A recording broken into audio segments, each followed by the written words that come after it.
Plot twist. Still alive! What's up, everybody? Welcome back to Plot Twist Still Alive. I am your hostess with the mostest, 3-time cancer survivor and chaos coordinator, Crystal with a K. Welcome back, guys. Oh my gosh. Thank you so much for coming back. We are officially on episode 22. Woo, woo, woo, woo. We're going to roll out the master of plot twists tonight. And you know, we talk about heavy shit all the time and we talk about fuck it lists, but I wanted to make room for people that do the things that are on our fuck it list, try the things that people are scared to try. And so tonight I decided to invite a guest on that not only loves horror, but also does something that I've always wanted to do. And I think most people I know have, and that's write a book. He is an author. He's creepy and he's kooky. He's all a little spooky. He even wrote a bookie. His name's William Sterling. I don't know if that's like copyrighted or if I'm allowed to do that, but fuck it. I'm sure it is, but we're doing it. Fuck it. It's all right. It's okay. You would know more than me, Mr. Author. Well, I appreciate you coming onto the show. And another thing that we're doing, plot twist bitches, this is the first time ever we actually have video. So those of you that are listening at home on my Buzzsprout, Spotify, Apple, there is actually a video. Now, will it ever be put out there? God knows what Sterling or William. I keep wanting to call you Spooky Sterling because of your handle. It works. I answer to anything. Don't say that. But we're going to see how this goes. And if it's great, you know, I have a lot of face right now happening. It's interesting. Usually I'm like in sweatpants and shit and boogers in my nose. Doesn't matter. But now I had to do this.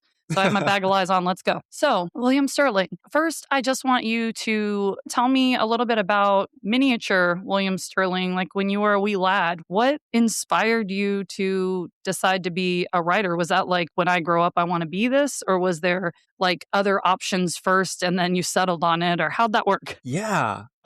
Baby Sterling went kind of on a journey to get here. Did the college route where I had no fucking clue what I wanted to do with my life. So I ping-ponged between majors a lot. Really enjoyed all of my lit classes, but there was a lot of, there's no careers in that involved. It like, as like the first lesson in every single one of those classes, like all the professors are like, you're not going to. Right off the bat. Yeah, immediately. So wow. Somehow I ended up in law school. Oops. Really?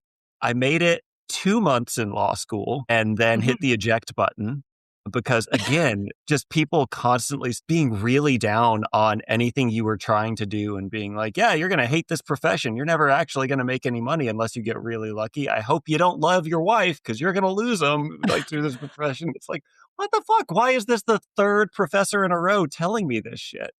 Maybe they were just trying to scare people out to thin the numbers or something. I don't know, but it worked for me. So...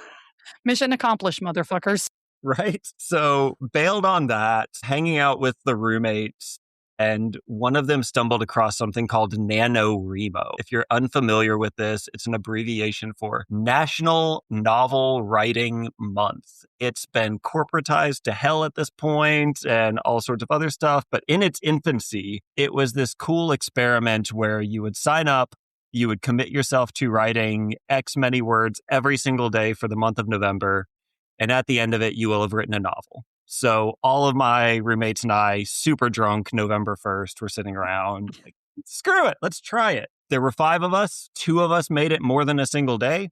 My friend Henry and I made it all the way to the end of the month. And what we wrote was absolute garbage because we had no clue what we were doing. And we were just getting words on page. But I think it kind of inspired something in me. There was something in that creation process and being at the end of it. And it's like, this is ugly and terrible and malformed, but it's mine. And I made this. And especially being in such a point of my life that it was like everything else felt like it was kind of dead ending. Just having that little plant that I could nurture into something was cool. So prior to that, though, in elementary school and middle school, they make you like write haikus and shit and poetry. And, you know, I was reading Goosebumps and like all of that. Was there any of that here sprinkled throughout? Or was it just like, hey, I was an adult before I really found like my love for it? No, there were little seeds sprinkled all over the place growing up. I was the weird kid that had Silence of the Lambs in middle school. And like the teachers are writing home to my parents, like, are you sure it's okay that he's reading this? I was the kid that would get a 5-page creative assignment. Like, yeah, just write a short story. I don't know. We're bored on a Friday and there's nothing else for the English class to do. So just write a 5-page short story. And I'd come back at the end of the weekend with a 30-page short story for them. Like, here's all of my friends dying in a haunted house. Enjoy. And my teachers would, again, call the therapists on me and whatever. Okay, so this was you were doing this as a kid. Yeah, but it was never intentional. It was never, I could really seat myself in this and do this long term. That just never came across my brain as a possibility. Right. It was just a fun outlet to just get creative and go off and do ridiculous shit. And you don't get in trouble. You do shit and then are kind of put the hatchet down. It's a whole thing. I know. I assume then, based on the fact that you said you were reading Silence of the Lambs, you were also into horror as a kid, for sure. And were your parents cool with this? Or was this something that you were sneaking around to do? No. So I think that's where my love of horror lit came from. Parents are the most conservative, straight-laced, never do anything even slightly against the grain sort of people. Grew up in the 90s. Your access to millennials. We run this shit now. Talking rock at the same time. But just in the 90s, if your parents didn't have it in the house, you didn't really have access to it. They didn't have any horror movies in the house. So I didn't get to experience my first horror movie until M. Night Shyamalan's Signs at a sleepover in middle school. Right? I was about to say, we were in middle school. That's crazy. It was so late. But libraries are magic. I had open access to whatever I could find in the library. And our librarians either did the worst job in the world of curating what they were putting in our middle school libraries, or they did the best jobs. And I want to side on the second half of that, where they knew exactly what the fuck they were doing and just kind of left those scattered around little nuggets of.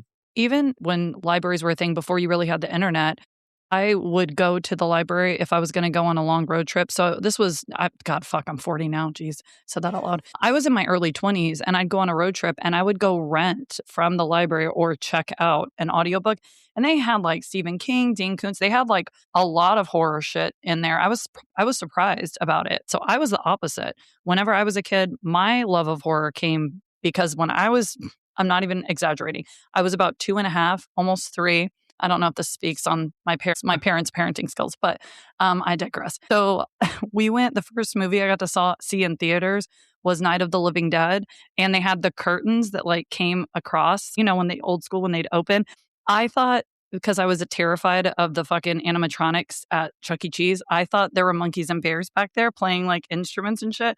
So we were sitting there and I'm freaking out. My dad would he liked to fuck with me. So he was like, it's behind there. It's monkeys and bears. And I'm like, what? Not the monkeys and bears. So I freaked out. And then the fucking horror movie starts and I'm chilling, having a great time. So I grew up on Freddy Krueger, Jason, Friday the 13th, Mike Myers, all the OG ones.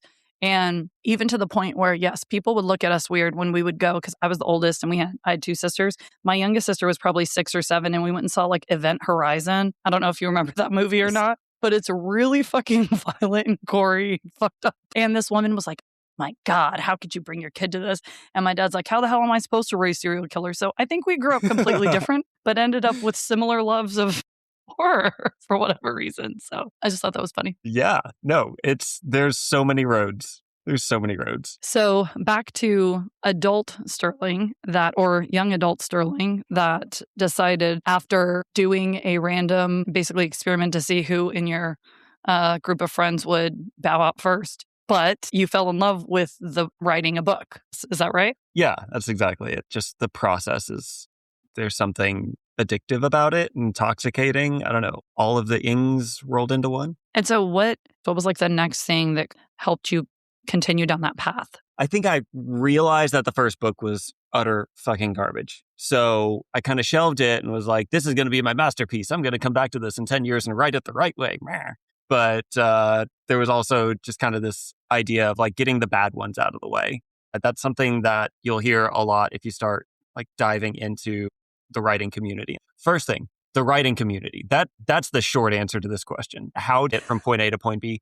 The writing community and the horror writing community especially got their teeth into me and just would not let me stop. there are so many friends and like champions of me as a person, me as a writer that just lifted me up throughout. I wrote book 2 and I wrote book 3 and I was putting them out and they were also slop. They're also very bad.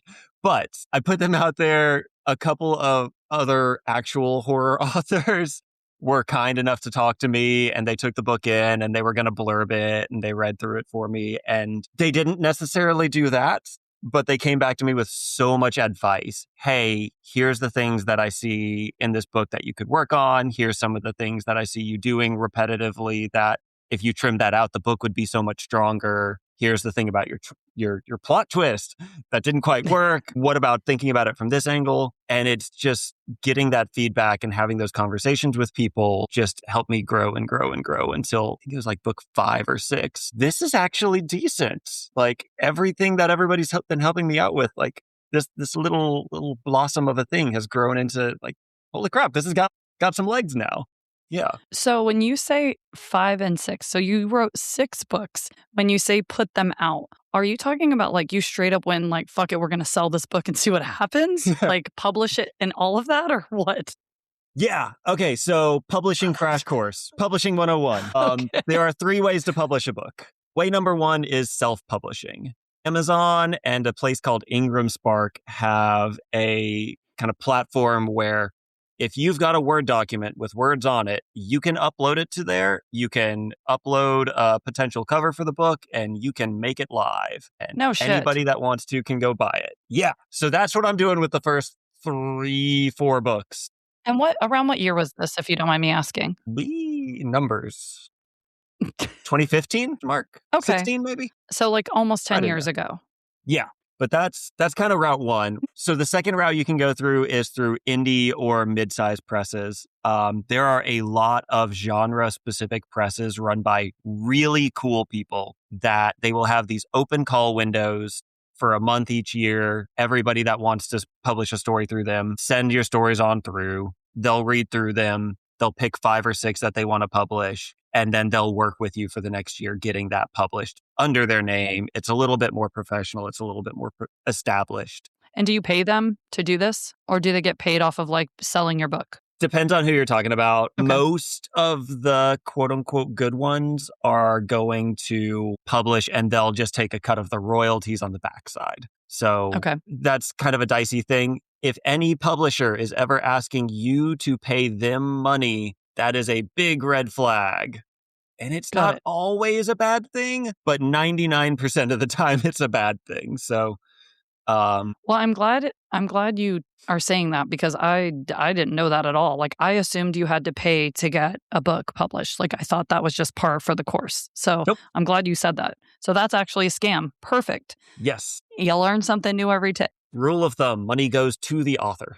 It's helpful, especially when you are the fucking author, isn't it? Right? Love that flow of cash. And then, so is there a Yeah. third option? Yeah. So then the third option is like publishing through, they're called the big 5. So we're thinking Penguin, we're talking Random House, we're talking the ones that you see every time you walk into any bookstore. If you're wanting to publish through them, you have to get an agent. The agent then has to bring your book to them. Then they have to shop with the agent. It's this whole long, drawn out process. Really cool on the back end if you manage to get through it. But there are years and years where you're just kind of sitting here waiting for the next step to maybe happen. Did you use one of these routes or all of these routes at one point or a mixture? Yeah. So I started out with the self-publishing, and that's kind of why I was able to put those garbage first books out into the world that have since been removed from the world. The covers are still floating around and I can't delete all of them, but they have been removed from purchase. And Why? it's Did you do that?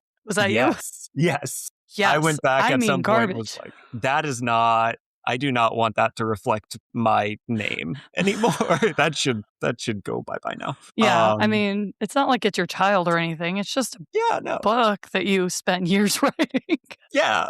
It's a lot of hours of blood, sweat, and tears, but it's bad. Right. So I can exercise that demon. I do have to give you a fuck ton of credit though, because most people would be afraid because it's not perfect not do it.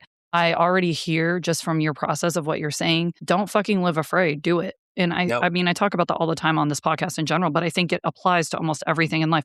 You'll be waiting forever for it to be perfect. Nothing's going to be perfect. And what's the worst thing that happens? You put out a book, you don't spend any money because you do it the Amazon route, the self-publishing route, and then people don't like it. Boo-hoo. Then you can always remove it like you did and make it non-existent after you write a decent one. Mostly non-existent. Say, look, There's always going to be a little bit of a digital trail, and it's going to kill you. But it's not the worst fucking thing. Internet, man. The fucking internet. Get you every time. Okay. Book 5 or 6 or 6, you said, was like, and is there a title to book 6? Okay. The first one that I put out that I can still look back on today and be like, hell yeah, that's what I meant to put into the world, is called Killer Be Killed. It is, I call it a reverse camp slasher novel. So all the other camp slashers we can think of, you're kind of supposed to be rooting against the thing in the woods that's coming to kill all the counselors. My spin on that was, no, we're all cheering for the thing in the woods. So let's just make the thing in the woods the good guy. Let's make these camp counselors fucking horrible. And let's just openly embrace the fact that we're cheering for these deaths to happen. I mean, in the movies, I do have to like scroll for a second. I do feel like you still kind of do though, right? You're just like, when you're writing, like you don't realize you're doing it, but as you're watching them like have sex and then a kid drowns, you're like, fuck those people, or they're getting stoned and then they're like not doing their job. And you're like, this is the most unsafe fucking camp on the planet. How are you sending your 8-year-olds here? Then you're like kind of okay with the murderer killing them all. But I love the idea that you actually like wrote a book about it. And so when you wrote that book, and I'm sure it changes. I mean, maybe I'm wrong. You can tell me, but like, do you write it in third person, first person? Do you change characters, or what do you prefer to do? Or have you tried all of them? I'd imagine you have. Yeah, it depends on the story. Most of the time I write in third person, past tense, and I jump around between 2 or 3 different narrators. I like to have multiple kind of things happening at the same time. So I love books like that. I love it. One of my favorite books is actually called Intensity. I don't know if you've ever heard of it, but it's a Dean Koontz book. I'm a very big Dean Koontz fan. And it goes back and forth between the main character and the murderer. And it's just shifting between like this woman that was a victim in her early life. And like as the story progresses, she gets more and more powerful. And he's psychotic. And so you're delving into that. And it just every other chapter, you're going back and forth. And so it's really interesting to just like flip back and forth, because you're 1 minute, you're like this horrific psychopath. And then the next minute, you're like this woman finding her strength. I don't know. I thought it was pretty badass. And I think I was like 15 or 16 when I read that. So I love that you do that, because I think that's, I don't know, those are some of the most interesting books for me as a reader. Those are the ones I'm big fans of. The diversity of the point of views can really drive the horror home when something's not really affecting one character and then you go to a different character and they're freaking the fuck out, like appropriately. Just kind of playing around with perspective is fun. But yeah, I've started doing a little bit more in first person and second person. I don't think I've quite got a handle on that yet, but I'm experimenting as I do. It's fun. So what makes that challenging for you is my question. I've never written. So like writing for dummies, what's difficult about first person if it's not you having to like be someone else completely and think like them and move like them? Is that the hard part? Or? So the hard part for me with first person, kind of as an example, I just got done last year working on a script for a sci-fi horror movie where a girl is in a observatory and like spooky ooky shit's happening all around her.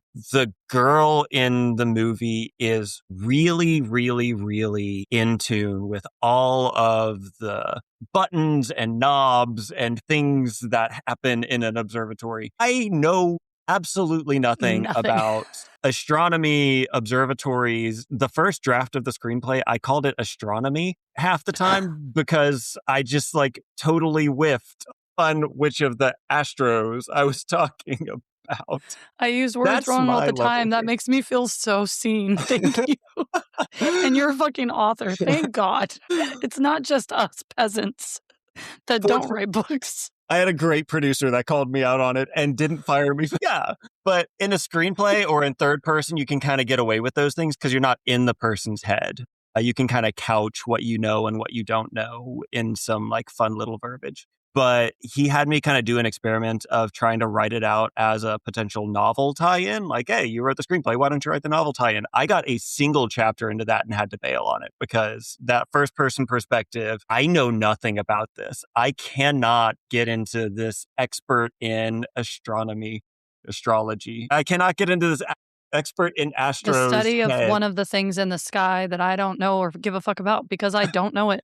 Boom. Well, yeah, that guy. I could see that being a huge issue. I guess I wonder, like, are the writers, because I do question that even with movies. So, little background, like I was a nurse before I decided to run a breast cancer nonprofit, and before I've had a million jobs, but we'll talk about that another time.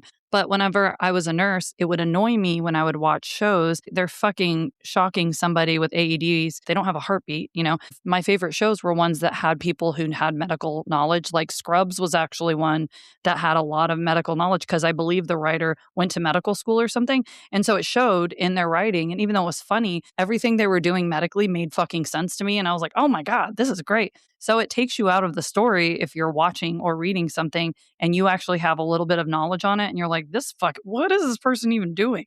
But I wonder for like authors, are there just some people that just go and go, you know what, I'm going to go do this training for 6 months so I can learn this, or I'm going to study the stars for a year so I can, like, I wonder if that's the process. I mean, and you know a lot more authors than I do. Do you have some friends that just like, that's part of the process is like learning all this shit so then you can write from that perspective? Absolutely. So many follow-up comments. One, the Scrubs reboot right now is so good. Number two, I know people that kind of approach it two different ways. So Daniel Kraus is one of the greatest authors going right now. If he's not on your radar, he needs to be. He wrote Whalefall, which is coming out, I thought this summer, but we still haven't seen a trailer yet. But it's got Josh Brolin. It's about a guy that gets swallowed by a whale and is like survival horror from inside the belly of the whale. I have listened to a bunch of podcasts that he did talking about the process for writing that. And he did exactly what you were talking about, like months and months and months of research digging into the anatomy of a whale. He was at SeaWorld every fucking day.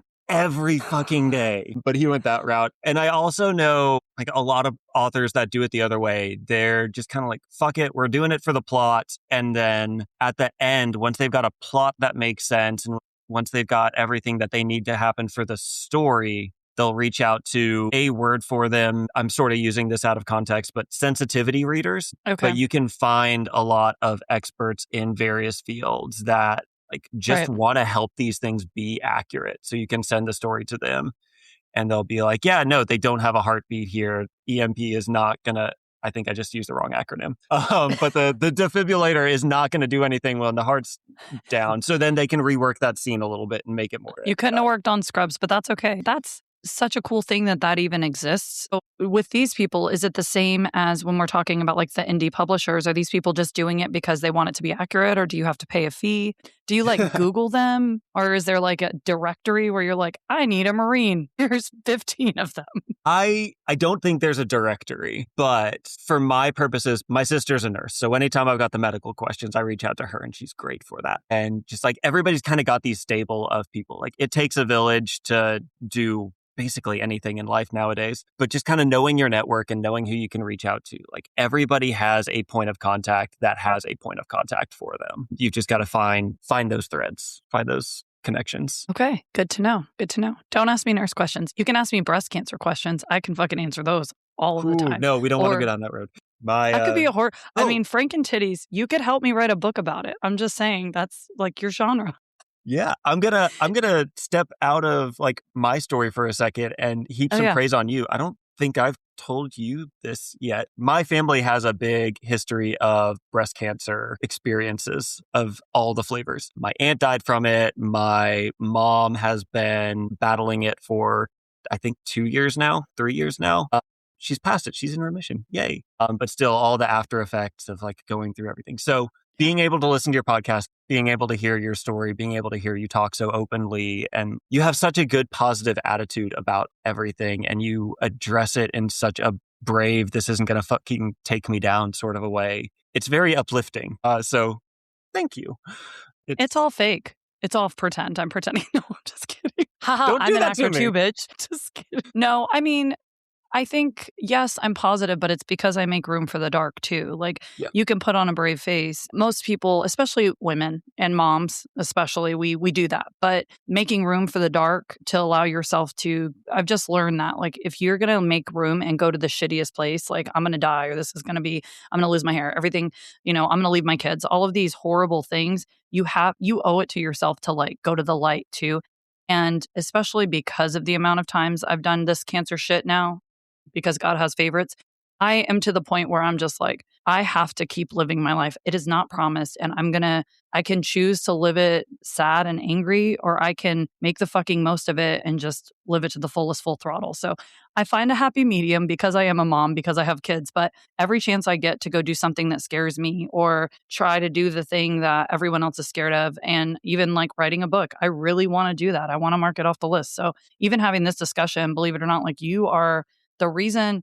There's a bunch of people that randomly message me and they're like, hey, can I be on your podcast? And I'm like, I reached out to you because you're doing something that I really, really want to do. And I honestly have thought about writing like something more about my struggle. But because I love horror, I also, again, don't want to fit into a genre. I'd like to write something else too. Because when I was a kid, I was writing shit about horror. I loved Goosebumps books. I loved the fucking Scary Stories books. I love the genre. So like, talking to you is just like, I'm gathering all this info so that I can do it. And the fact that you put out shit books over and over just gives me the confidence. So genuinely, I appreciate it. Fuck cancer. That goes out for, your mom and your family as well. But I'm glad to hear that she's doing well. And if she ever needs, talk to Frank and Titties, you can send her my info. I'll talk to her. We'll go back to you now, though. Okay. This isn't all about me. Jeez. Okay. So we scrolled because I had so many questions because I'm fangirling about fucking writing. So once you did your sixth book and Kill or Be Killed, that was like, boom, bam. Thank you, ma'am. I think we've got something. Eureka, bitch. So then where did you go from there as far as writing? And at this point, are you working other jobs, side jobs? Are you doing writing on the side? What's going on for you? At this point, day life wise, I am married, have a kid, and I am teaching full time. Realizing I don't love teaching full time, but doing it and paying the damn bills. Wait, so you ended up doing teaching? That's where you went? Like, you did no law school and Yep. all of that. You ended up as a teacher. Okay. Yep. All right. Ended up as a teacher and a running coach. So yay, track. Okay. Are you good at running? I used to be. You were ready for a horror movie in real life. You're like, I can run from shit. I'll be fine. No. Any of those, you're talking about them being inaccurate with the like nursing scenes. Anytime somebody's sprinting through the woods and running out of breath, I'm like, you fucker, you're fucking faking it right now. And I can tell because your shoulders are still up and you've got shit posture, man. It's not. No, but doing that. So I self-published Kill or Be Killed. And that was kind of my signal flare that I am not a good self-publisher. It is the great avenue for so many people in so many situations. They can market the hell out of their own books. They can build their own readership. They can do all of these other things. I'm not good at marketing. I'm objectively very bad at it. So I had this book that I was actually proud of. Finally, it was finding no audience, like 2 reviews over a couple of months, whatever. So started pivoting into kind of that second lane that I was talking about with the small presses, the medium, mid-sized presses. I knew enough people in the horror community at that point to kind of guide me to a couple of presses that we thought were great, pitched to them in their open submission calls, ended up working with some really cool publishers, ended up working with some really shit publishers. And yeah, that's kind of been my lane for the last 7 or 8 years. Just kind of. So that's like where you found like where you needed to be. Yeah. Oh, that's awesome. I feel like I'm in the right place now. I think it's marketing yourself's difficult. It's extremely difficult. I mean, even if you believe in yourself, it feels weird to push something, especially when you're spent, like you said, like blood, sweat, and tears in it. It's not even that people hate it. It's like, fuck, I have to like talk you into even giving it a chance. Like, that's a lot of effort, a lot of energy. I had jobs throughout that kind of helped me figure out how to market myself. And working for a breast cancer nonprofit for 4 years, like, I learned a lot. The funny thing is now, like, my marketing for this, my former partner from the nonprofit's always like hitting me up. She's like, did you fucking know how to do this the whole time? I'm like, no, bitch, I did not. I self-taught because that was her side. I mean, it was a very small nonprofit. I did like more of the forward-facing support for warriors and things like that. but like I'm the person that'll do like all caps in the fucking Facebook, Instagram, and like 18 exclamation points. Like it would drive her fucking crazy. I still to this day don't know how to like tag somebody without like fucking up. So Yup. it's you, but you learn it. And because of that, I already kind of had people supporting me and knowing my story. So that's why I started with my story. But then having the opportunity to like hear everyone else's, that like what you're saying, that's what really helps me push it. Because my first one was mine. It was an easy sell. Everyone knew my story. So they're like, oh, we'll listen to Crystal's podcast once about her breast cancer. We've heard her talk about it fucking all the time. But then when I actually have other survivors from different things, other people dealing with shit, it's so much easier for me to push it. And it's just made me want to market it good for them. I want to make sure that their story is told the way they want. So bring it back into you. I completely relate to you feeling more comfortable and confident doing that or having someone else do that for you. If that makes sense. Yeah, 100%. And I'm in the kind of privileged position now where I'm putting out books in 2 different styles at this point. So I've got books that I am the author of. I wrote this thing. Woohoo! Yay! Stories. And I'm please read them. But I'm also the editor of an ongoing anthology series called Punk Goes Horror. Is it this one? It's that one. Oh my gosh, look at that cover. Look at it. Would you just look at that? This one's 2. Okay. This So you Punk need to get Goes the Horror. first one and then the second one because there's 2. Woo! So, but this is like this one is your most recent book, correct? Yes. The one I have? So Okay. I am the So- editor for that anthology. So I got Right. to reach out to a bunch of my friends and they wrote stories for me. And I just made sure that all the screws were as tightened as possible before it went out into the world. And that is so much easier to cheerlead in my mind because it's not me saying, I'm the greatest author in the world. Look at my words in this order. It's I can point at Abby Vale's story in the beginning of that book and be like, Abby's fucking awesome. Everybody should read the story. And I can say that with absolutely no like modesty Was that the one- necessary. Which one was that? She Was that is the story in the beginning where the female lead singer of a band is Yes. being objectified Demery? by the press and her friends. Yes. Right. Spirit Box. Yeah. Yeah. The Spirit Box inspired Yes. one. So I did read, but I didn't haven't had time to read all of it because when I did this, I also had to teach myself how to fucking vodcast, which evidently that's just regular podcasting now, and I'm dumb. But it's fine. We learn things. But no, I actually really liked that story specifically. I mean, I'm a girl's girl. I'm always going to like, if a woman is, and it was like the best of both because it was a female singer for a band. And then it's also a female author. And I was like, yes, bitch, snaps and claps all day. Like, if you have a vagina, I'm behind you, you know? You probably do know. So anyway, 13-year-old boy. Anyhow, so I read that one. I thought it was great. And it's funny because I was reading this book and I love how like any art form or whatever, you know, I'm reading it and I'm seeing all these bands that I'm like, I don't know this band. So then I have to fucking take a break from reading before I even read the story because I'm like, no, I need to know what's going on.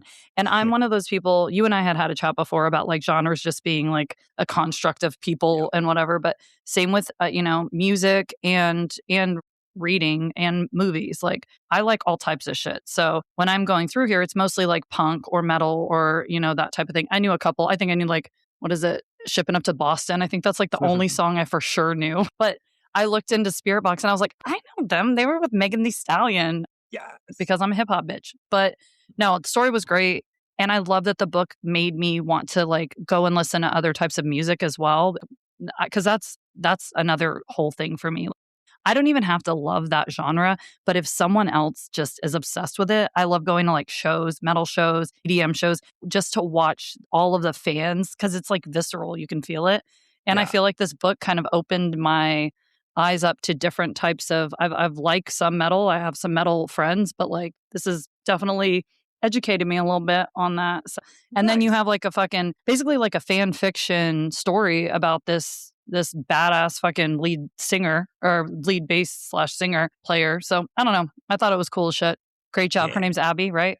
Thank you. Yeah. Abby Vale. Great job to Abby. She is killing it right now. Yeah. So context for the anthology, it's 19 horror stories inspired by 19 punk or punk adjacent songs. Abby chose to write a story based on Spirit Box, like you said. Abby is the bassist for a band called Safe Sermon that's putting out some awesome stuff right now. Abby has at least 3 books in various stages of publication right now. And I think I've read 2 of the 3, and like every single time she makes you hurt. She is a violent author in the best way. But yeah, if you like female rage, violence, Abby might be up your alley. I loved it. I thought her story was great. And it's also, again, you read a few pages, you can literally read like a chapter, quote unquote, and then it's a different story for each one. If people don't know what anthologies are, I mean, I was like, oh, an anthology. Yeah, I know what that is. And I'm like nodding my head. And then when I got the book, I was like, this is 19 different fucking stories. That's what he meant when he said anthologies. If you don't know, now you know. So this is the second one. With the first one, was that the first time you had done an anthology? So Punk Goes Horror, just the original one, is that the first time? Yes. What made you decide you wanted to do that? And how did you go about picking or asking the authors to be part of it? This was chaotic. It started with a Threads post, the old Punk Goes Pop album. I made some offhanded post about how somebody should do horror stories based on music, and it got enough traction. And kind of the brain bug worked its way into my own mind and wouldn't let go of trying to pursue that. So Trueborn Press is one of the cool presses. There were some great ones and some awful ones. Fantastic. Stina Osborne runs it, and she is one of the most magical human beings. But I approached her with it. Their whole slant is that they want to do weird horror. I was like, this is kind of weird, isn't it? And she was like, yes, it is. So she kind of gave me just a blank check. Like, hey, go out, find some authors that would be into this thing. And I started shooting my shot with a lot of authors that are big horror author names in the scene right now. And kind of looping back to what I was saying way earlier in the podcast about the horror writer community is so fucking cool. Front to back, there's some weirdos in there, but 80 to 90% of the horror writing community are amazing people that just want to make cool shit. And so I'm reaching out to people like Rachel Harrison, who's a USA Today bestseller, and hey, Rachel, you don't know me, but I have this concept. Anything? And she's like, yes, I will do an Alkaline Trio song. Sign me up. I'm like, perfect. Just like that. And I want to take this moment to tell people, and no matter what job you have or anything, the worst somebody can say to you is fucking no. It really is that simple. And once you wrap your head around it, your heart's not going to fucking stop. You're not going to drop dead. You just ask. And if they say no, that's okay. It's not going to hurt you. And why not? Why the fuck not? Because a lot of times nobody asks because they're scared. And then you come along and you're like, hey, would you like to do this one little thing with me? And they're like, sure, I want to do this. And it's just fucking, and I'm sure you were jaw on the ground, holy shit, jumping up and down, screaming like a little girl, but yes. That's maybe not. Maybe. I don't know. I could see it. No, that's exactly the right picture. It's perfect. Yippee! But freeze frame as I'm up in the air with my heels kicked That's up. right. With the feet kicked up in the back. Because I did track. But I love that you just went out on a limb and you were like, fuck it, why not? At the end of the day, they're all authors. You guys are all people. It's just awesome because those people that may be a little more well-known may help bring light on other authors that aren't as well known in this anthology series, which is super fucking badass too. To have your story next to somebody like that. Yeah. So you find, and how many stories were in the first one? The first one was 15 stories. 5 of those were invited authors. And then we did an open call where Christina and Trueborn Press said, hey, everybody that wants to write something to this theme, you've got a month, send us what you got. We got another cool smorgasbord of people. There was Eric J. Gignard, who slid into our DMs with a story. He's a World Fantasy Award-winning author submitting to an open call, which is what the fuck is happening here? And then we've got other authors that had never published anything before, but they sent the story in, and the story was just so good that it was yup, you go right next to Rachel and Eric, because quality. And yeah, but I kind of love that about anthologies. I was going to say, I think that you guys coming up with a concept that is weird and different, just because somebody is a super well-known author, it might have been something where they're like, this will be fun, or this will be a challenge, or this will be something that I've always wanted to do and I get to do it now. So again, you're helping someone else maybe check off their bucket list or do something that they've wanted to do and just haven't, or just to have fucking Like sometimes doing it for a living and being this person that wins all these awards and everything, you lose the fun in it occasionally. And so you probably gave them an opportunity to do something that they really, really enjoyed just by writing that story. Yeah. Yes. Nothing to add. No notes. No notes. I'm assuming that Punk Goes Horror 1. I'm assuming you didn't name it 1 because we didn't know at that point if there was going to be a 2, correct? The OG. Right. The OG Punk Goes Horror. I'm assuming it went well because you ended up writing a second one. So how was that like overall? And again, I was talking to you a little bit about like podcasts and what looks successful and whatnot, because there's such a slew of like in movies and in box offices, and then with social media posts versus podcasts versus books. Was it quote unquote a success? And what does success look like for authors or for a book that's put out? I think that's going to vary person to person, but I think for me personally, you nailed it on the head a second ago with just trying to have some fucking fun. We put the book out. Trueborn did a great job marketing it because I wasn't in charge of the marketing. And Christina's great at things like that. No, I'm selling myself short. I did a little bit of marketing. I helped. I pushed the cart a little bit, but it made enough of its money back. And it was just such a fun moment in I'm going to call it a career, and that's a little bit overinflated, but whatever, I'm going to call it that. It was such a fun moment in my career. And I think it was such a fun moment for Trueborn Press to have some of those bigger named authors in their stable as a young indie press. And then I went to StokerCon last year, which was in Stamford, Connecticut. What is this? Never go to Stamford, Connecticut. Don't do it. StokerCon is the big horror authors award ceremony get together each year. It's the one that everybody descends on. And they give out the big award for horror author of the year and things like that. But running around that hotel convention center and running into these people that I had worked with and admire so much, and being able to just like, hey, I'm Will, Punk Goes Horror. Like, we just worked on that, and like having a kinship with them and like flicking off the camera, like, punk it. Just like that sort of a vibe was such a cool, wholesome moment for me that it was like, as soon as we earned out on Punk Goes Horror 1, there was a quick DM to Christina, like, can we please do this again?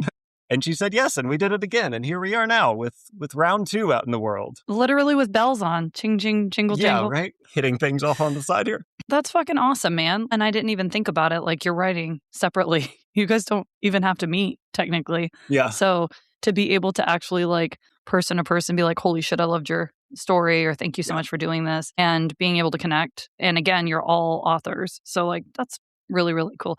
I thought you said don't go to Stokerfest. Did you say don't? Go to Stamford. Stamford, Connecticut is the weirdest, like most backrooms fucking place. Like I don't get how it exists. StokerCon is amazing. They're hosting it in Pittsburgh. Are you a Southern person?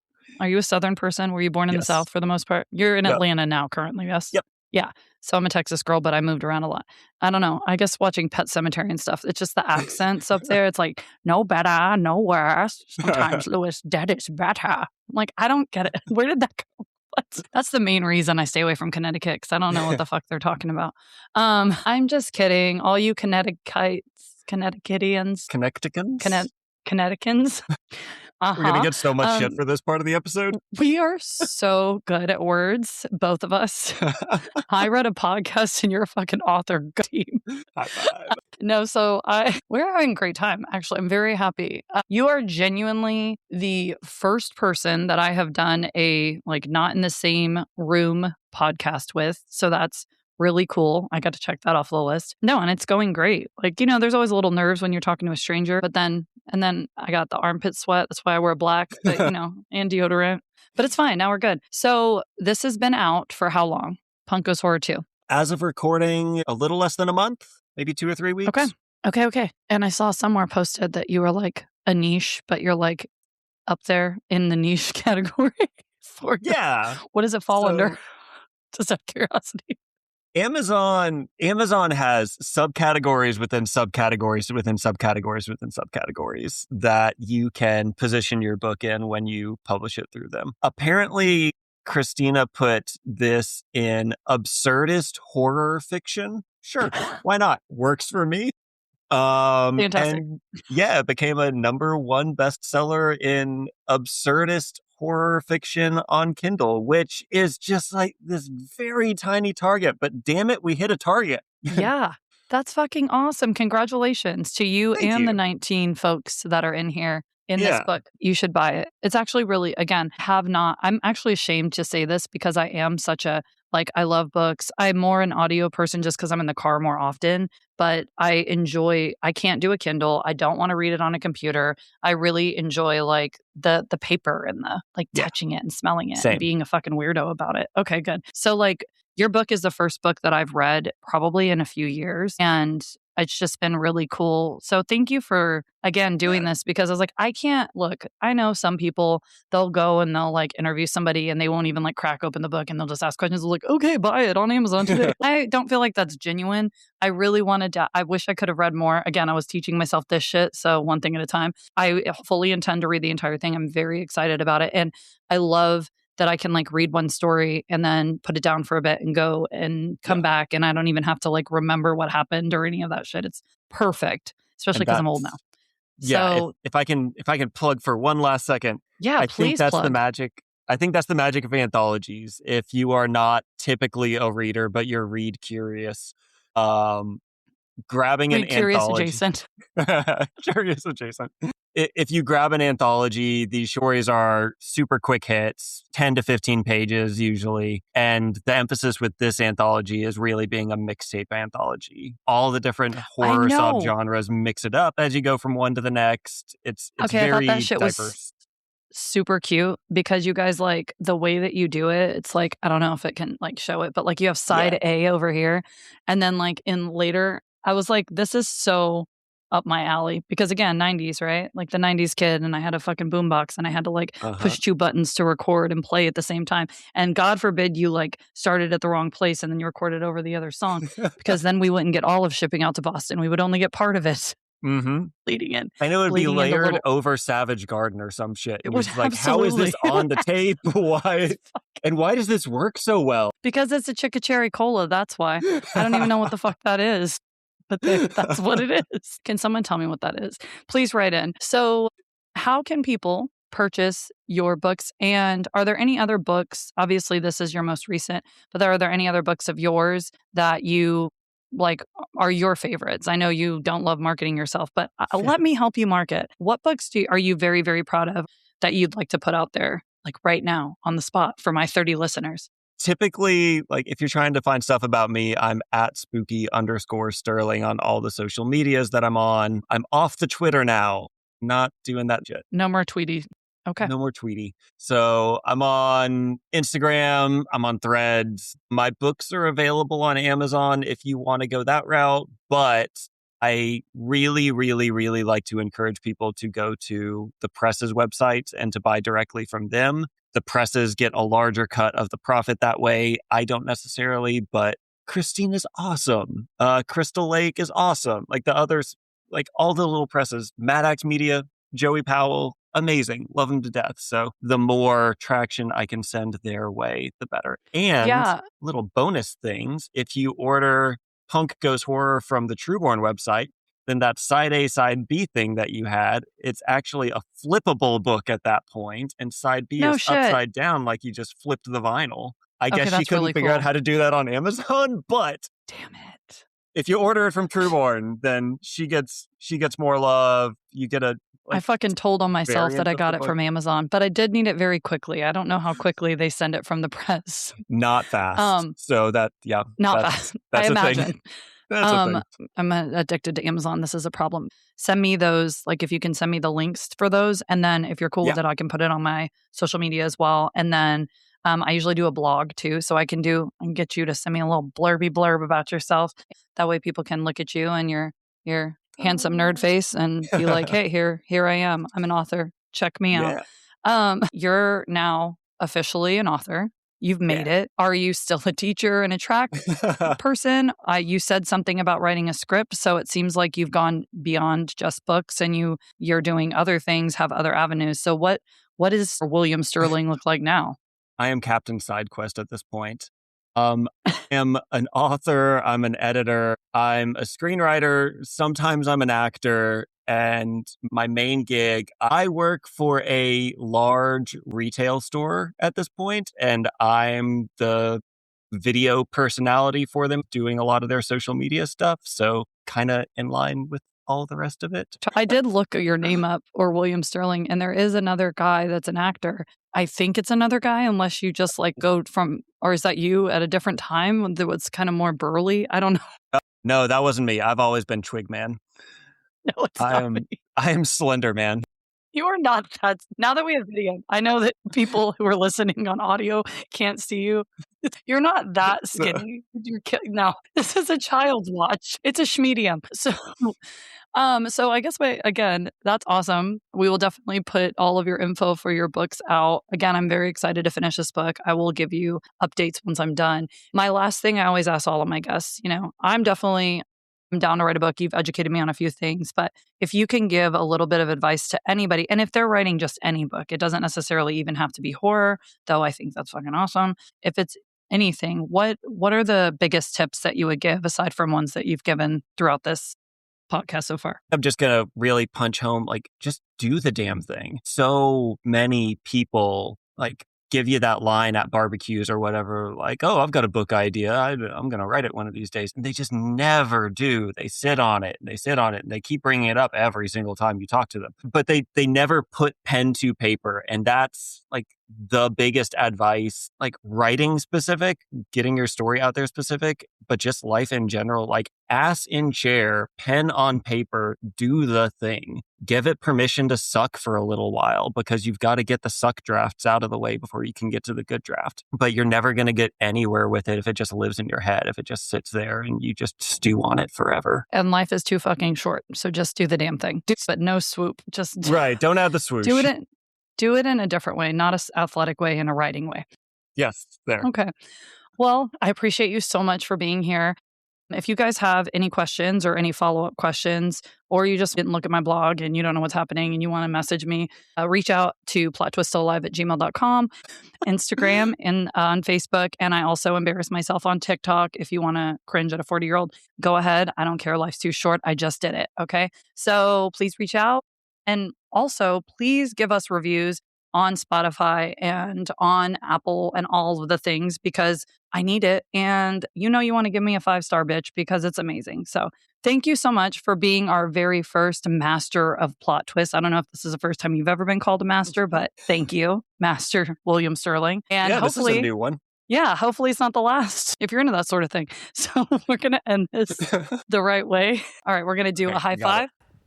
Still alive and do your evil laugh. That was pretty good.